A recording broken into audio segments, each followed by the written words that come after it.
a little update. I got most of the loader painted before I ran out of paint.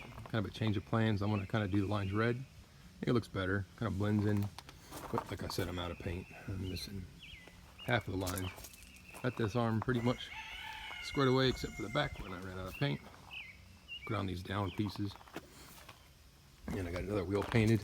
I got the rear wheel on the left side. Excuse me, got a little cold going on. It looks better.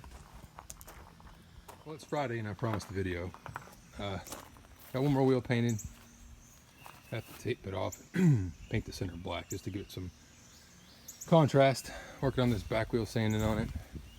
Good times. And kind of got that masked off, and I painted the downs part. I'm still working on this piece in here. I got to sand it down. No really any updates with the red paint because I'm out. They didn't have any at the store. I was able to kind of paint these lines. Ran out of paint. Do anything more about that. Got the back wheel done and center painted black, but other than that, I've been busy with other things. Oh, see you later.